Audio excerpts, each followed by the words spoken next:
What is this guy saying to get these women to react this way? Love is Blind is back, and Mathew here might be the worst man to ever appear on the show. Let's talk about it. In this dating show, people can't see each other. They date on the other side of a wall, only hearing each other's voice. And then they have to decide if they want to get married. It's the show that is brave enough to ask, do looks matter, but not brave enough to actually give us an answer to the question, because everyone is fairly conventionally attractive on this show. If this show actually cast people with unconventional looks, or people who didn't spend 5 days of the week in the gym, I'd be so into it. I think that would be an amazing show. It would be so fascinating to watch. Let's see who is really shallow and if love can overcome. Instead, we're seeing if a bunch of mainstream American sevens can get a crush on each other over the phone. No one is particularly uggo, no one is particularly stunning, and everyone has about the same body shape. It's all very safe and middle of the road. Have we ever even seen a plus-size man or woman on this show? I digress. This is Mathew. He comes to the pods with a list of questions and makes the women choose a number and asks the corresponding question. And they're numbered 1 through 15. Give me 10. What is something you think you excel at in relationships? It's like the worst job interview you've ever been to. What about you?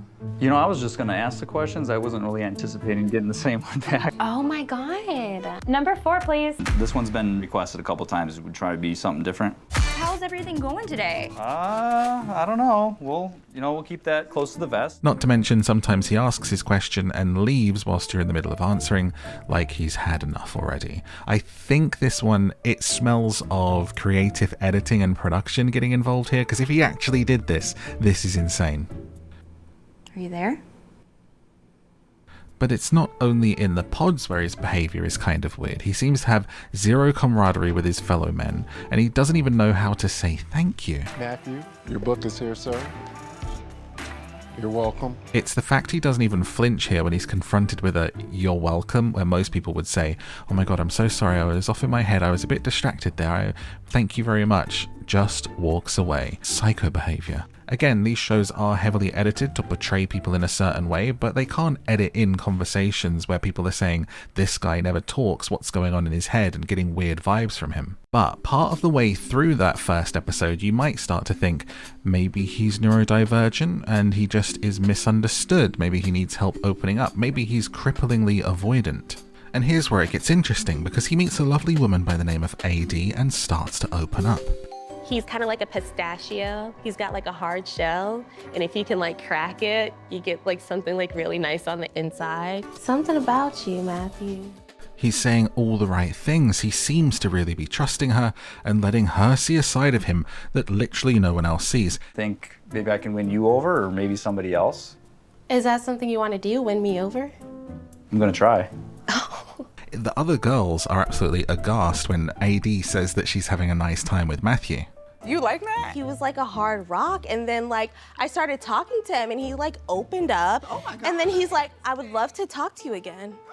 Let's talk about AD a bit, because she strikes me as the type of woman that makes everyone around her feel very comfortable. She's a chameleon in a positive way. She matches your energy and brings out the best in you. If I see a red flag, I'm like, oh, well, I'll just paint my nails red to match. She admits that she is Captain Save-A-Ho and likes a fixer-upper man. And from the two that she's attracted to on Love is Blind, you start to see what's up. Are you not feeling me, or you are? Because what you just told me has nothing to do with me. Well, what love triangle am I in? We could have that transparent convo. It's me and you and Mathew. I don't even... Mathew? Oh, my God. AD still likes both of these guys. She seems to have an unfortunately questionable taste, a lovely, kind-hearted woman who can't help but fall for men that absolutely don't deserve her. In Clay, she sees everyone she's dated in the past, players, ballers, people that her mum has started to warn her away from. I just have to be attracted to you. I just want to have that reveal door and, like, you know, be super turned on by my wife, you know? And in Mathew, she sees the nice guy that she usually doesn't go for. What I'm saying to you, I'm not saying to anybody else. Well, that's reassuring. You sure about that? I need you to be so for real with me right now. Amber reveals she's also been getting close to Mathew, and he's been saying all the same stuff. Slay. He asked about my father, asking him to have my hand. Makes me feel icky because he did the same thing to me. What I'm saying to you, I'm not saying to anybody else. The lie detector test determined that was a lie. And the other woman, Amber, is so shocked by this that she actually leaves the show over it. What the actual is wrong with men. It's time to bow out. We don't even get an exit interview. She just says, "I'm done," and bowing out, and we find out that she's gone. Slay. So it's left to AD to confront Mathew and see what he has to say. You know Amber left, right? I would assume that's about me. Well, that would be audacious of you. No, this whole thing, all of this, it's all about me. It's not? I mean, everyone has their own reason. For the first time, he seems actually affected. He's sniffling away, although AD doesn't quite buy it because he has shown none of this emotion up to this point.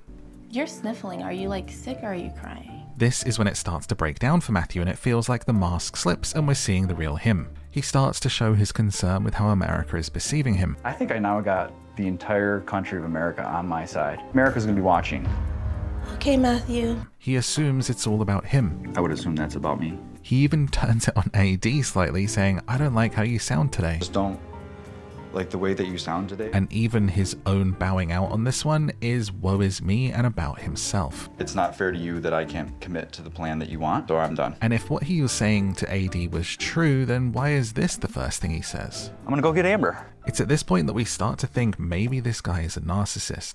Now, this is a term that gets thrown around a lot when it really shouldn't be, and I'm not a doctor, but Google said these are the main symptoms, and I would assume that's about me. so make of that what you will, but I wouldn't take it to the bank. At the very least, I think I can confidently diagnose that he's very selfish and very avoidant and shouldn't be dating, let alone getting married. He's one strange cookie and the world's full of them. However, let's not send any hate his way. Let's instead celebrate AD's ability to switch off her own feelings once she has seen through it and give him the full Willy Wonka. So I'm done. Stop, don't come back. I care about you. You sound devastated. Is it because Amber's gone? America's gonna be watching. Okay, Mathew.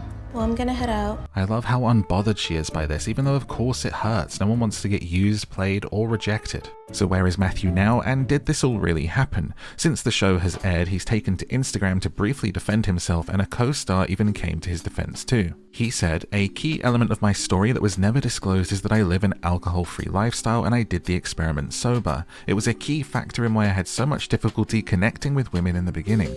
There was also many misrepresentations and falsehoods created, in my opinion, to smear my character. I look forward to telling my side of the story with the full truth at the appropriate time." As for the lady he walked out on, she clarified that never happened on her Insta. So what did we learn? As if we didn't already know, don't trust reality TV and don't take the edit for gospel. Enjoy it for what it is, a highly edited, produced narrative that's designed to be fun to talk about and to react to and analyze. They want that water cooler moment. They want you going into work and saying, "Oh my god, this guy on Love is Blind, you gotta check it out." When we're talking about these shows and the people on them, it should really be through the lens of them as a character. It's not a full representation of them as a person, just as nothing that you see online really is. And if you ever find yourself genuinely getting heated towards these shows or the people on them, take a break, touch some grass, come back, and remember that this is meant to be fun. And if you want to have some more fun recaps and discourse on this type of thing, hit that like and subscribe button to get more videos from me right here. Check out my links below for my gaming channel, my podcast of bedtime stories, and more. If you want to continue the show right now, click on one of these videos on the screen, and we can do that. Until next time. Slay.